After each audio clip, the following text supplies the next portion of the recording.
nekat menggunakan santet tanah kuburan. Pedagang ini tuh malah kena batunya.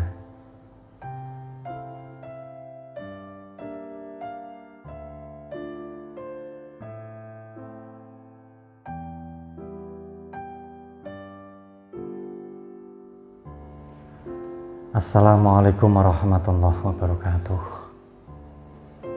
Saudaraku yang dirahmati Allah Subhanahu wa Ta'ala, semoga kita semua senantiasa diberikan kelancaran, diberikan keberkahan, dan dijauhkan dari bala maupun musibah. Amin Allahumma amin. Nah, beberapa bulan atau tahunnya itu kapan saya lupa ya. Saya itu sudah pernah membuat video ya tentang efek negatif dari penggunaan santet tanah kuburan untuk pelaku santetnya. Nah, jika Anda itu belum menonton, ya sebaiknya Anda tonton terlebih dahulu, monggo.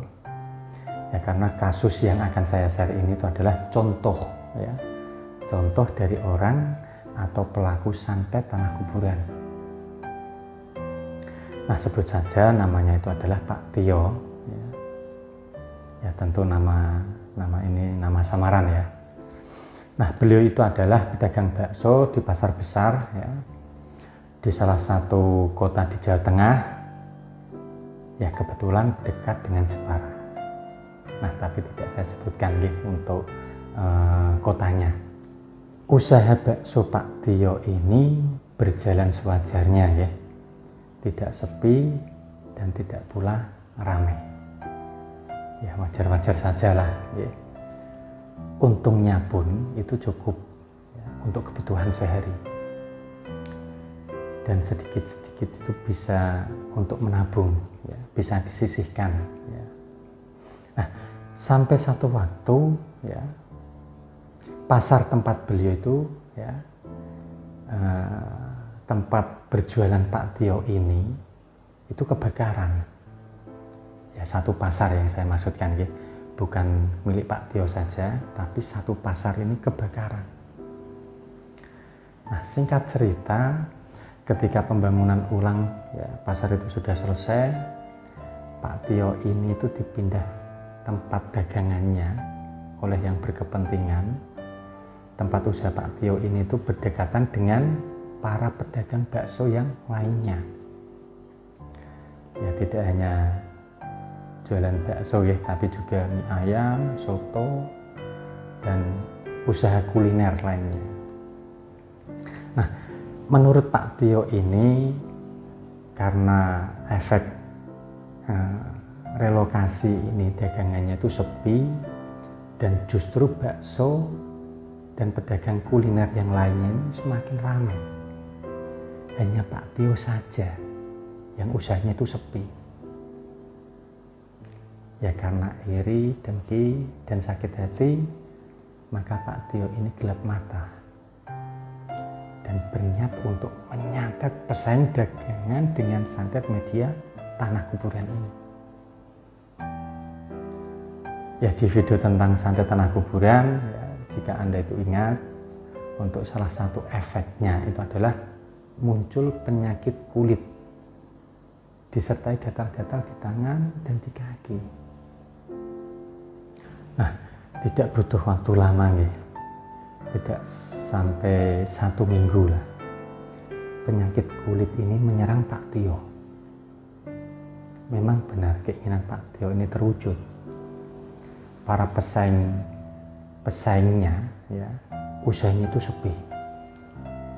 Ya, tapi tidak serta-merta membuat usaha Pak Tio ini ramai. Nah, terlepas dari itu semua, Pak Tio ini bingung mencari obat untuk penyakit gatalnya.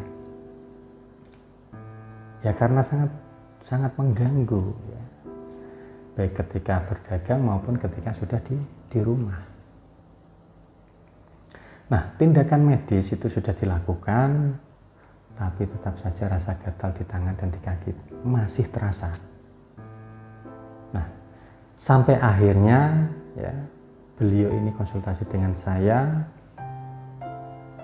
ya, barulah beliau itu tahu bahwa penyakit gatalnya ini itu akibat atau efek ya dari beliau itu melakukan santet tanah kuburan.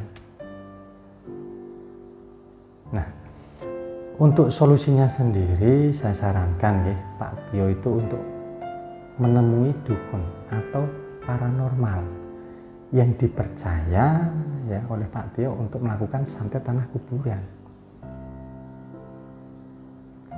Lalu ada 2 saran ya, dari saya untuk Pak Tio, yaitu melakukan ruatan untuk diri sendiri dan usaha dagangannya.